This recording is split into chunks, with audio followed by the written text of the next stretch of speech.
غار ہرا مکہ مکرمہ کے مشرق میں خانہ کعبہ سے کوئی 3 میل دور جبل النور کی چوٹی پر واقع ہے۔ خلوت اور گوشہ تنہائی کی تلاش میں آپ غار ہرا پہنچے۔ یہ چونکہ کعبہ کے سامنے تھا اور وہاں کامل تنہائی اور یکسوئی تھی، اسی لیے آپ کو بہت پسند آیا۔ رمضان کا مہینہ اور پیر کا دن تھا۔ آپ غار ہرا کے اندر ذکر الہی اور عبادت میں مشغول تھے کہ یکایک جبریل علیہ السلام نازل ہوئے اور آپ کو وحی اور نبوت سے نوازا۔ سیدہ عائشہ رضی اللہ عنہا فرماتی ہیں، رسول اللہ صلی اللہ علیہ وسلم پر وحی کا آغاز نیند میں اچھے خواب سے ہوا۔ آپ جو خواب دیکھتے وہ سفیدہ سحر کی طرح نمودار ہوتا۔ پھر آپ کو تنہائی پسند آنے لگی، چنانچہ آپ غار ہرا میں خلوت فرمانے لگے اور کئی رات گھر آئے بغیر عبادت کرتے اور اس عرصے کے لیے توشہ بھی ساتھ لے جاتے۔ پھر سیدہ خدیجہ رضی اللہ عنہا کے پاس تشریف لاتے اور اتنی مدت کے لیے پھر توشہ لے جاتے، یہاں تک کہ آپ غار ہرا میں تھے کہ آپ کے پاس حق آ گیا، یعنی فرشتہ آپ کے پاس آیا اور کہا اقرا، یعنی پڑھیے۔ آپ نے فرمایا میں پڑھنا نہیں جانتا۔ رسول اللہ صلی اللہ علیہ وسلم فرماتے ہیں کہ اس پر اس نے مجھے پکڑ لیا اور اس زور سے دبوچا کہ مجھے چور کر ڈالا اور پھر مجھے چھوڑ کر کہا اقرا، یعنی پڑھیے۔ میں نے پھر کہا میں پڑھنا نہیں جانتا۔ اس نے پھر مجھے پکڑ کر دبوچا اور چور کر ڈالا، پھر چھوڑ کر کہا اقرا، پڑھیے۔ میں نے پھر کہا میں پڑھا ہوا نہیں ہوں۔ اب اس نے تیسری بار دبوچا اور کہا پڑھ اپنے اس پروردگار کے نام سے جس نے پیدا کیا، انسان کو لوتھڑے سے پیدا کیا۔ پڑھ تیرا رب بڑا کریم ہے، جس نے قلم کے ذریعے سے علم دیا، انسان کو وہ بات سکھائی جسے وہ جانتا نہ تھا۔ اب آپ نے یہ آیات پڑھ دیں، پھر آپ ان آیات کو لے کر واپس آئے۔ آپ کا دل کانپ رہا تھا۔ آپ نے سیدہ خدیجہ رضی اللہ عنہا کے پاس پہنچ کر فرمایا مجھے چادر اڑا دو، مجھے چادر اڑا دو۔ انہوں نے چادر اڑا دی، یہاں تک کہ دہشت جاتی رہی۔ پھر آپ نے سیدہ خدیجہ کو واقعہ سنایا اور فرمایا مجھے اپنی جان کا خوف ہے۔ انہوں نے کہا اللہ کی قسم ایسا ہرگز نہیں ہو سکتا، اللہ آپ کو کبھی رسوا نہیں کرے گا۔ آپ صلہ رحمی کرتے ہیں، بے سہاروں کا بوجھ اٹھاتے ہیں، خالی ہاتھ لوگوں کی مدد کرتے ہیں، مہمان کی مہمانی کرتے ہیں اور حق کے سلسلے میں پیش آنے والے مصائب میں مدد کرتے ہیں۔ اس کے بعد سیدہ خدیجہ آپ کو اپنے چچازاد بھائی ورقہ بن نوفل کے پاس لے گئی۔ یہ جاہلیت کے دور میں عیسائی ہو گئے تھے، عبرانی لکھنا پڑھنا جانتے تھے اور عبرانی میں انجیل لکھتے تھے۔ اس وقت بوڑھے اور نابینا ہو چکے تھے۔ سیدہ خدیجہ رضی اللہ عنہا نے ان سے کہا بھائی جان آپ اپنے بھتیجے کی بات سنیں۔ ورقہ بن نوفل نے کہا بھتیجے کہو تم کیا کہتے ہو؟ آپ نے جو کچھ دیکھا تھا بیان کر دیا۔ اس پر ورقہ بولے یہ تو وہی فرشتہ ہے جو موسیٰ علیہ السلام پر نازل ہوا تھا۔ کاش میں اس وقت زندہ ہوتا جب آپ کی قوم آپ کو نکال دے گی۔ آپ نے حیران ہو کر فرمایا میری قوم مجھے نکال دے گی؟ ورقہ بن نوفل بولے ہاں کوئی ایسا آدمی نہیں جو تم جیسا پیغام لایا ہو اور اس سے دشمنی نہ کی گئی ہو، اور اگر میں اس وقت تک زندہ رہا تو تمہاری زبردست مدد کروں گا۔ لیکن اس کے بعد جلد ہی ورقہ بن نوفل فوت ہو گئے اور ادھر وحی کا سلسلہ رک گیا۔ وحی کی بندش سے آپ کو سخت رنج و ملال ہوا، لیکن مصلحت الہی اسی میں تھی، کیونکہ اس طرح خوف جاتا رہا۔ معاملے کی نوعیت سمجھنے کا موقع ملا اور دوبارہ وحی کی مشقت برداشت کرنے پر طبیعت صرف آمادہ ہی نہیں ہوئی بلکہ ایک گنا شوق اور طلب بھی پیدا ہوئی، اور آپ دوبارہ وحی کا انتظار کرنے لگے۔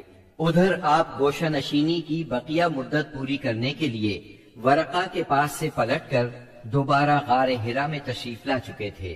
جب ماہ رمضان ختم ہو گیا اور آپ کی اعتکاف کی مدت پوری ہو گئی تو عادت کے مطابق پہلی شوال کی صبح ہرا سے اتر کر مکہ معظمہ روانہ ہوئے۔ نبی کریم صلی اللہ علیہ وسلم ارشاد فرماتے ہیں، میں پہاڑ سے اتر کر میدان میں پہنچا تو مجھے پکارا گیا، میں نے دائیں دیکھا کچھ دکھائی نہ دیا، بائیں دیکھا تو بھی کچھ دکھائی نہ دیا، سامنے دیکھا تو بھی کچھ دکھائی نہ دیا، پھر پیچھے دیکھا تو وہاں بھی کچھ نظر نہ آیا۔ اس کے بعد میں نے سر اوپر اٹھایا تو کیا دیکھتا ہوں کہ جو فرشتہ ہرا میں میرے پاس آیا تھا وہی آسمان و زمین کے درمیان موجود ہے۔ یہ دیکھ کر میرا پورا وجود اس کے رعب سے بھر گیا، یہاں تک کہ میں زمین کی طرف جھک گیا۔ پھر میں خدیجہ کے پاس آیا اور کہا، مجھے چادر اڑا دو، مجھے چادر اڑا دو، مجھے کمبل اڑا دو، ٹھنڈے پانی کے چھینٹے مارو۔ انہوں نے کمبل اڑا دیا، ٹھنڈے پانی کے چھینٹے مارے، پھر یہ آیات نازل ہوئی، اے کمبل پوش اٹھ اور لوگوں کو ان کی بدعملی کے نتائج سے ڈرا، اپنے رب کی بڑائی بیان کر اور اپنے کپڑے پاک رکھ اور گندگی سے الگ تھلگ رہ۔ بعثت نبوی کے ابتدائی 3 برسوں میں آپ چپکے تبلیغ کرتے رہے۔ اس دوران میں سیدنا ارقم رضی اللہ عنہ کا گھر اسلامی تحریک کا مرکز بنا۔ یہ گھر کوہ صفا کے دامن میں واقع تھا۔ نمازیں گھروں کے اندر اور پہاڑوں کی گھاٹیوں میں پڑھی جاتی رہیں۔ اس تبلیغ کے ذریعے سے چراغ جلتا رہا۔ آپ نے سب سے پہلے ان لوگوں کو تبلیغ فرمائی جن کے آپ کے ساتھ تعلقات تھے۔ آپ کو اپنے ان قریبی ساتھیوں کی طرف سے مایوسی کا سامنا نہیں کرنا پڑا۔ عورتوں میں آپ کی زوجہ سیدہ خدیجہ رضی اللہ عنہا، غلاموں میں زید بن حارثہ رضی اللہ عنہ، مردوں میں سیدنا ابو بکر صدیق رضی اللہ عنہ اور لڑکوں میں سیدنا علی رضی اللہ عنہ نے سب سے پہلے اسلام قبول کیا۔ خفیہ دعوت و تبلیغ کا یہ سلسلہ قریباً 3 سال تک جاری رہا۔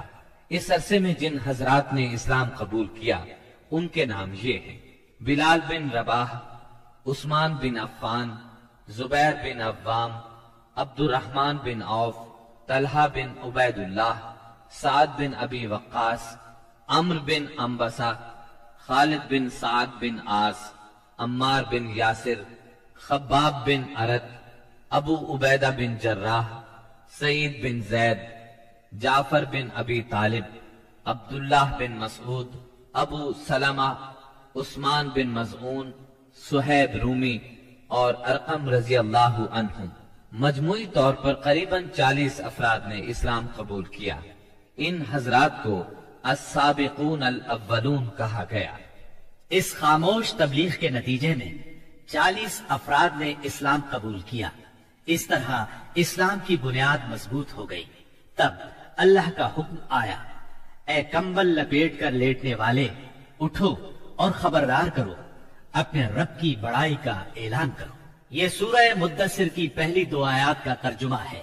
ان میں نبی صلی اللہ علیہ وسلم کو اس عظیم اور جلیل کام کے لیے اٹھنے اور نیند کی چادر پوشی اور بستر کی گرمی سے نکل کر جہاد، کوشش اور مشقت کے میدان میں آنے کے لیے کہا گیا۔ اے چادر پوش اٹھ اور ڈرا۔ گویا کہا جا رہا ہے جسے اپنے لیے جینا ہے وہ تو راحت کی زندگی گزار سکتا ہے، لیکن آپ جو اس زبردست بوجھ کو اٹھا رہے ہیں تو آپ کو نیند سے کیا تعلق، آپ کو راحت سے کیا سروکار، آپ کو گرم بستر سے کیا مطلب، پرسکون زندگی سے کیا نسبت، راحت بخش ساز و سامان سے کیا واسطہ۔